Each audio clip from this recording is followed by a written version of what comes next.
Arthur gives back his sword.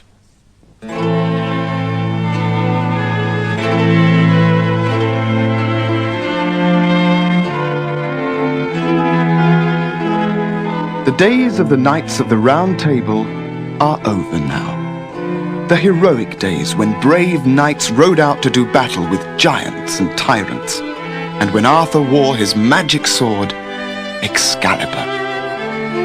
They have all gone. Arthur and the knights and Excalibur. They fell like leaves in winter, but their story still stands like a tall tree with many branches. When Arthur set sail for France to fight in the wars, he left England in the care of his nephew, Sir Mordred.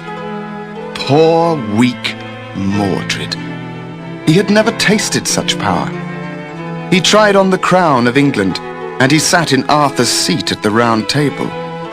And he said to himself, "It's good to sit in the place of the king, but how much better it would be if I owned his crown, and his chair, and his castles." He gathered an army made up of all the worthless knights Arthur had banished or imprisoned. And the treacherous Morgan le Fay, half-sister to the king, brought her black knights out of the land of blood to fight alongside Mordred. The news reached France, and Arthur sailed home as fast as he could to do battle with Mordred and his sworn enemy, Morgan le Fay.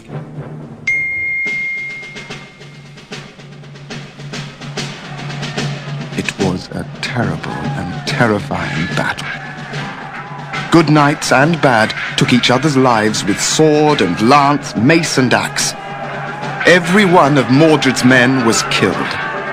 Morgan, the sorceress, seeing that the battle could not be won, fled the field and lived alone in her realm of blood till both she and her magic withered and died.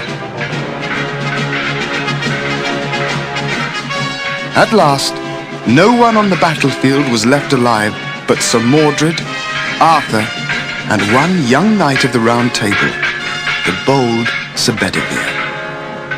Mordred hammered at Arthur with his broadsword, but every blow from the king's magic sword Excalibur sliced open Mordred's shield. Arthur's shout rose above the clatter of weapons. "Die, you traitor! Excalibur is sharper than any sword that was ever drawn in battle!" Mordred dropped on one knee. "Ah, but where is the magic scabbard to protect you from hurt? Didn't your own sister steal it from you? Isn't it lost forever in the black ooze of a bog?" And jabbing one last time with his sword, he stabbed Arthur in the heart.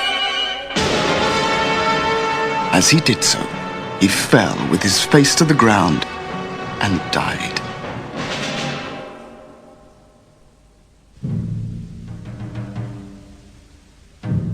Seeing the king stagger, Sir Bedivere ran to him across the battlefield and caught him in his arms. "Ah, find Merlin, my lord. He'll make you well again," sobbed the young knight. "No, boy," said Arthur. "I'm weary. I've done my work. All the bad knights in England are dead, and you are left alive to tell my story. I'm ready to sleep now.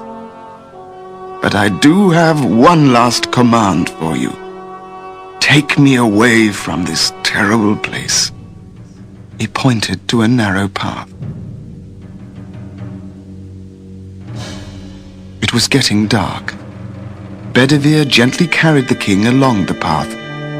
It led to a ruined church overlooking a lake that shone in the moonlight. "This is no place for a wounded king," whispered Sir Bedivere. "You need a clean bed to lie in." But Arthur asked to sit in the shelter of the ruins, and he unbuckled Excalibur from round his waist. "Take this sword of mine, Bedivere. I've done with it. Take it down to the lake and throw it in." Throw Excalibur into the lake? The young knight was horrified. "The king doesn't know what he's saying," he thought. "He'll regret this when he gets well again." So he took the sword down to the lake but instead of throwing it into the glittering water, he hid it among the roots of a tree. When he returned, the king said, "Well, did you throw it in?" "I did, sir."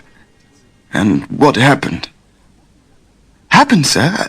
Nothing happened. The wind blew through the reeds and a few frogs croaked." In spite of his wounds, the king shouted, "You disobeyed me! You didn't throw it!" He tried to get to his feet, but he was too weak. "Go back and throw that sword into the lake, boy! Do as I tell you!" Sir Bedivere ran back to the tree and pulled out Excalibur.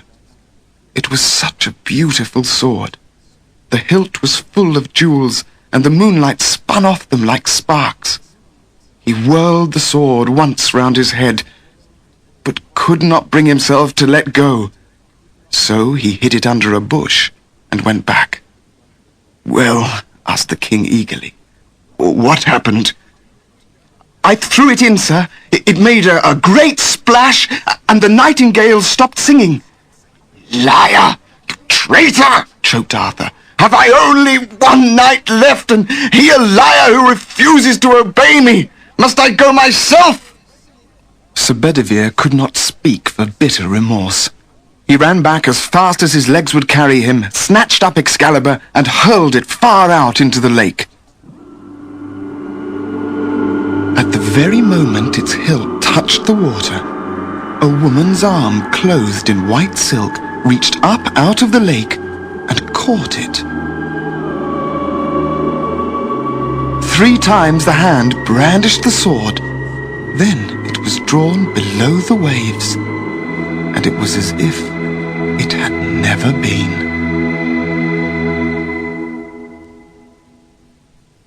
Breathless with amazement, Sir Bedivere ran back to King Arthur and told him what he had seen.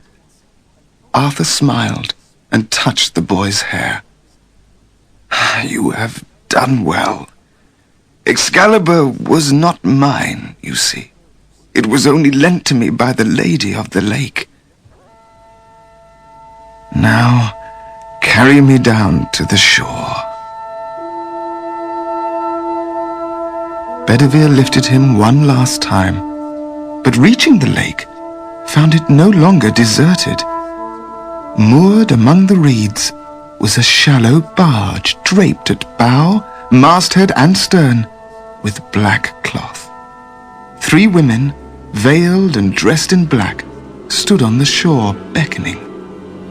"Lay him in the boat, Sir Bedivere. Your task is finished." Wrapped in rugs, in the bow of the barge, King Arthur seemed to be sleeping. As Bedivere stepped out of the barge, it pulled away from the shore and into the heart of the lake, where mists draped it round. "Where are you taking him?" Bedivere called across the water, and the answer came back, "To Avalon, to Avalon." And that was the last any mortal saw of the king. The greatest knight ever to wear armor, the greatest hero ever to draw sword.